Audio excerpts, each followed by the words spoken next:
Thank you so much for having me.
Yeah, well, as any parent, any news about your child that is notification that something is just not quite right is it shakes your world.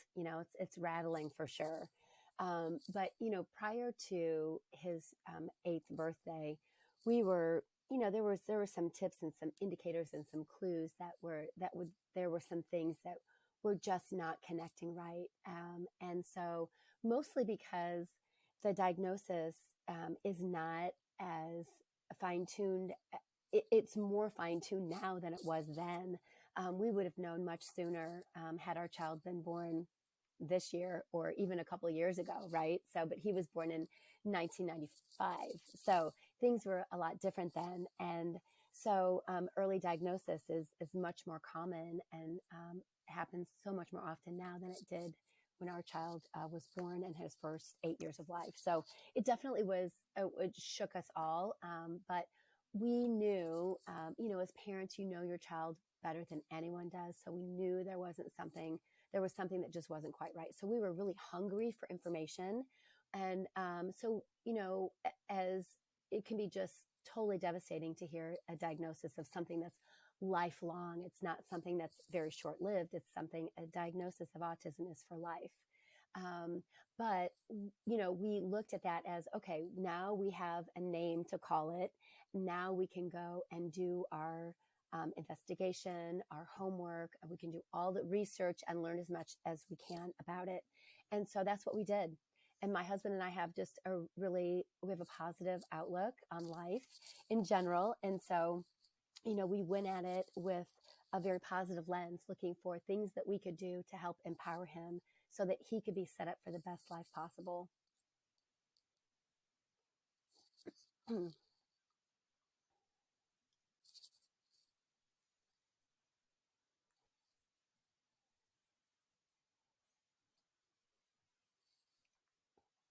Yes.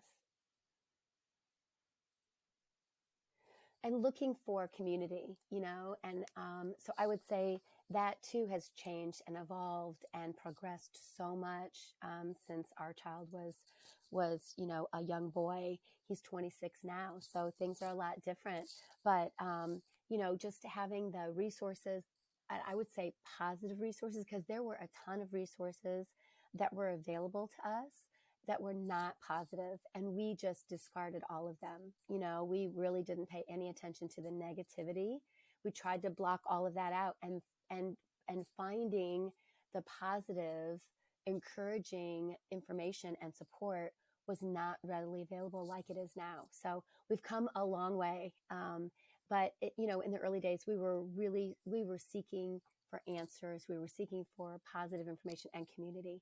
And so I think that through our journey, with that and that struggle and that challenge and that feeling so alone and not really knowing where to turn for valuable, reliable information, I think that has made us much more giving and much more open to sharing our story and to being that source of inspiration and help to others who are looking for it.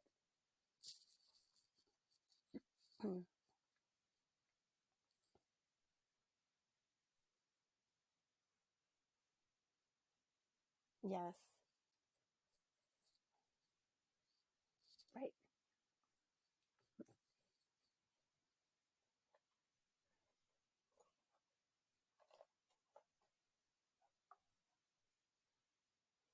Absolutely. Yes. No, I am the first to really try to encourage other parents, or, you know, other people who are seeking support and information, that, you know, if your first search doesn't turn up something that you feel really good about, that your heart feels like, okay, this is really good. I feel good about this.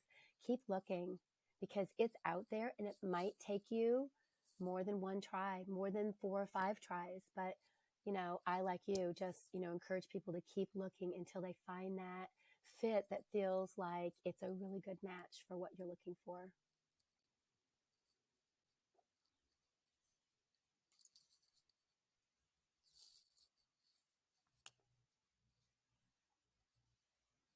Well, I am always quick to say that it by no means is a cure. It is not a cure.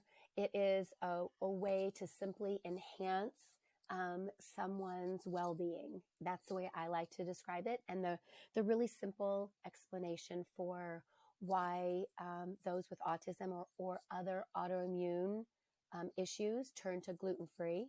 And it's because the body sees gluten as an inflammation trigger. So if you lessen the inflammation in your body, just imagine that all the pathways are open and they're better able to be to be receiving stimulus and information, and then to react to it. So without getting all sciencey, because I'm not a scientist or a medical doctor, I'm a mom who went on a hunt to find support for my child. And through that journey, I've just learned a lot. And so that's what I understand about gluten-free, and how gluten-free can be helpful to those on the autism spectrum, because many of them have a heightened inflammation within their body. So high inflammation doesn't mean that you look at somebody and they look puffy and they look inflamed. They can be completely inflamed on the inside and full of inflammation, but not show it on the outside.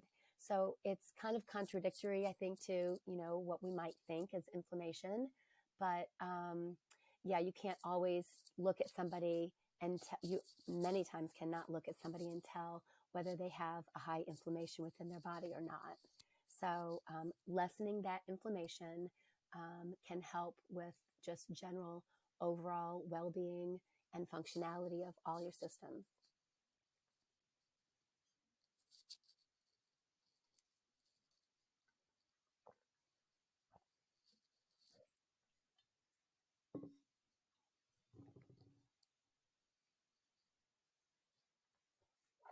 Mhm.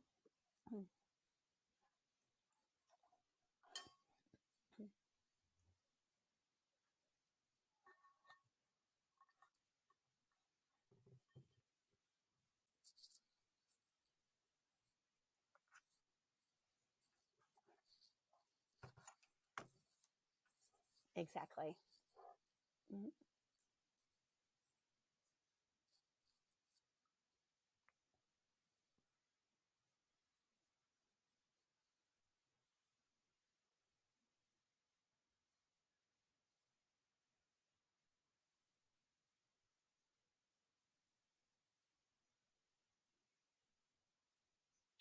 Um, Food was probably the biggest, but he had, we had, was getting some supports at school too, as, like occupational therapy, speech therapy.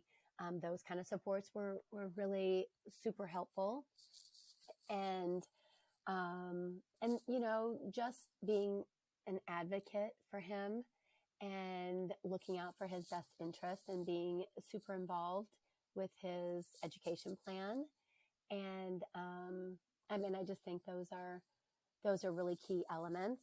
And I feel like so many times, there's all kinds of labels for parents who are involved or perceived as, quote, too involved, right? Helicopter mom, or, there's a whole bunch of them out there. But I think whatever you want to call it, it's if you have your child's best interest at hand, and that you know your child better than anybody, and that they need, excuse me, that their voice needs to be heard, and that you're the voice that needs to carry that message, then I think though that you just put your blinders on and you march forward with that plan, and the rest of it just doesn't matter.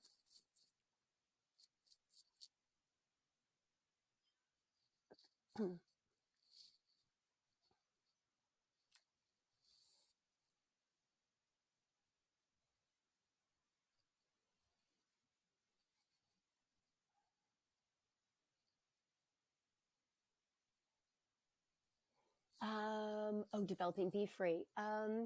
Well, a big part of it was I don't have experience in the food business. I have a degree in fashion merchandising and marketing, and I had worked in a restaurant one time in my life, and so never food production or creating a brand or product development. All that was foreign to me. So those were really big challenges. And, in the beginning, it was just me and my family who, would support me. And then when 2014 rolled around, my husband saw that I had created a product that could be scalable and that we could put on trucks and ship all over the country. We could kind of shift the trajectory of of what was it's still my company. We're a 100% women owned company. And, but he saw that I had something really special that people wanted, and there was a gap in the market. And so he left his job as a new car dealer, and he came on board with me to help us build this as a national brand. And his insight and his experience, being a new car dealer, which is like 5 companies under one roof, really helped really catapult us forward a bunch. And so, but a lot of those challenges are still challenges. We're still learning as we continue to grow every step of the way. We're in about 3,000 groceries and specialty stores across the country, but now we have new challenges, and so those kind of just continue to grow. So the challenges with just learning an industry that is foreign was big, and then access to capital in order to grow our company was a major hurdle. And then now, where we are right now, we're actively in a capital raise so that we can bring investors into our company who have more knowledge than we do and have access to capital so that we can grow quicker than we could on our own. So those are, some of the challenges that we have now that are different than in the earlier days. But it's definitely, it's been super fun. It's been really rewarding. I never really saw myself as a risk taker, but I certainly am. And this has been really an eye-opener to me, just at, when somebody's really passionate about something, what you're willing to do and what you're willing to risk and what you're willing to give up in order to make some of those dreams come true. Not just dreams for myself, but dreams that other people's lives are easier and more enhanced. And part of the way we do that, we do it 2 ways. We do it through the food that we offer, that is clean, gluten-free, made with real ingredients and taste delicious, according to all of our fans, but also with the creation of jobs. So we're creating jobs for people with autism who are often overlooked. I mean, 85% of people with autism are unemployed. And so when we learned that, we were like, oh my gosh, we can't, I can't sleep at night. I can't go to bed every night knowing that there's a problem out there that I could have a little bit of effect on. And so we have to do something about that. So that is one of the things that we're doing, that I feel like, even though we're just one company and we're one small company, we're helping, you know, change people's lives and give them a chance for a meaningful wage and a reason to get up in the morning and that kind of thing. So I'm sorry, I went off on a little rambly tangent there, but you could tell I'm super passionate about that. And I always just, you know, want to make sure that I share that with conversations that I'm having so that people can either ask me more questions about it, either now or, you know, on a private conversation, but also, you know, to inspire other companies to do something similar, even if it's just one. If every business owner employed one person with autism, we would have a much less problem than we do now. So,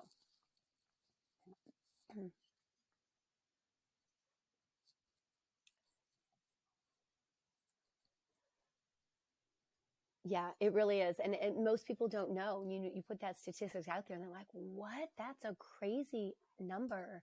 And it's not made up. It's true. You can fact check it. You know, it's definitely, it's an issue and it's not going to get better on its own. So it's going to take, you know, people pulling together and taking a chance and doing things a little bit differently than they've done before.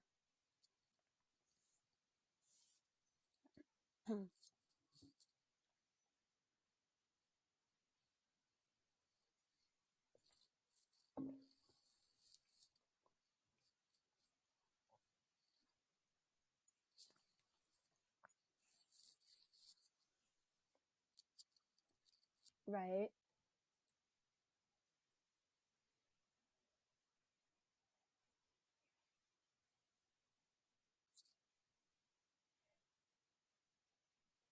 Right.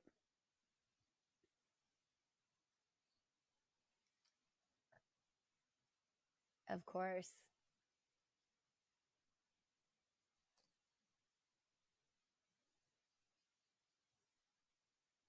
Well, I would say just start one step at a time and don't get too far ahead of yourself.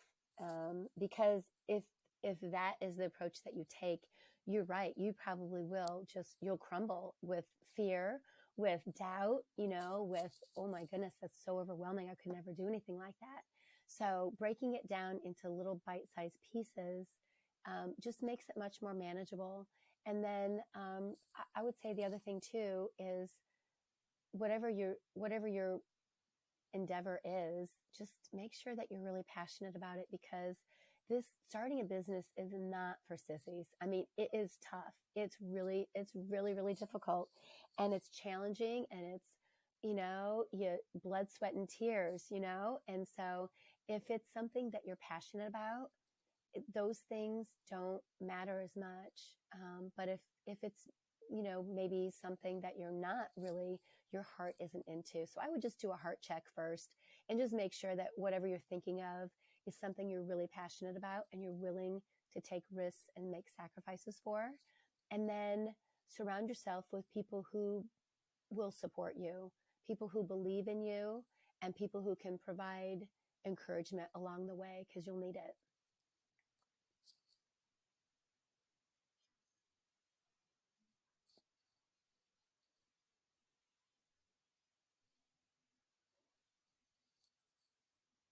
Mhm.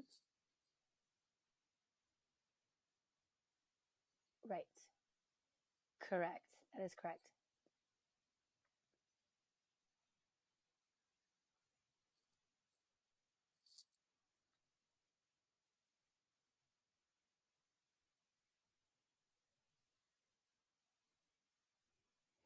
Well, I would say that especially now with just the workforce challenges, that there is a whole community of people out there that want to work, and that would maybe even be willing to do a job that somebody else might not be interested in, something that's very repetitious, that is very predictable.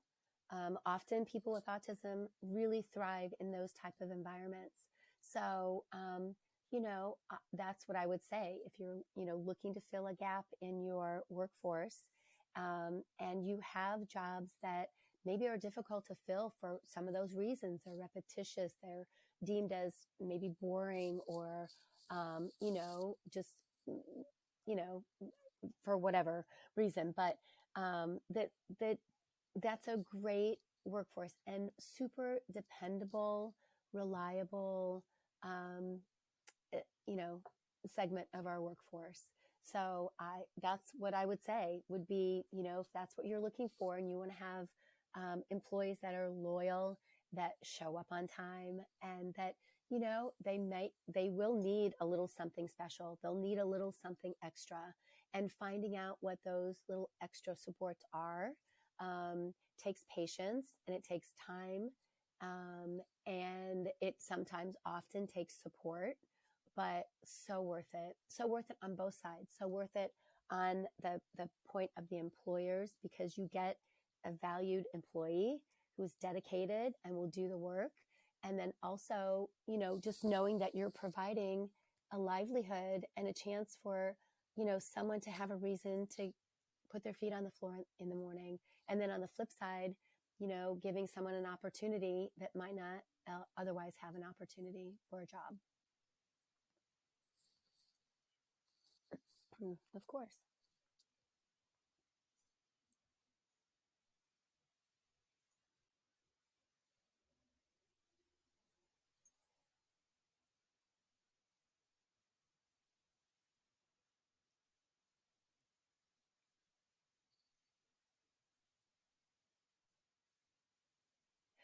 Well, I think that, number one, I feel like um, there's so many stigmas around pick your diagnosis.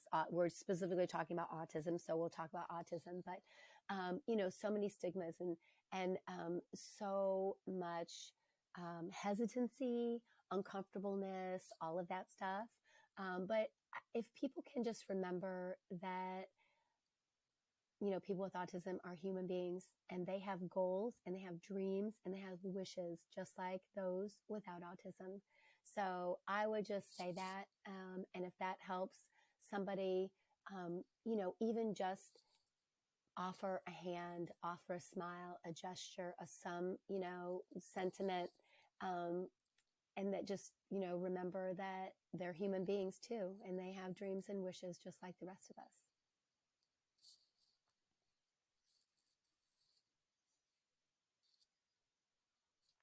Sure. So, we have a website which has all kinds of really great information, resources, stories, all that kind of stuff, as well as you can order our product on it as well. And that's BeeFree GF. So it's BeefreeGF for glutenfree.com. We have a very involved and active social media presence, Facebook and Instagram. And so you'll find us at BeeFree GF and BeeFree Gluten Free on both of those platforms. So you also can reach out to me. I'm on LinkedIn at Jennifer Wiese. And as well, I'm happy to share my email address if people want to connect me that way. I'm always happy to answer questions and connect with people, and help build our community, because this is my community too. So it's not just one-sided. So I love to share stories and hear other people's successes and their challenges as well. So my email is jennifer@beefreewarrior.com. So again, it's BeefreeWarrior. So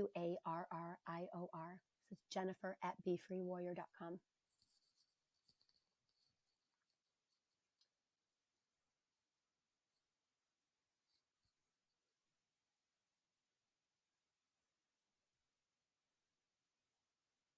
Oh, it was my pleasure. Thank you so much.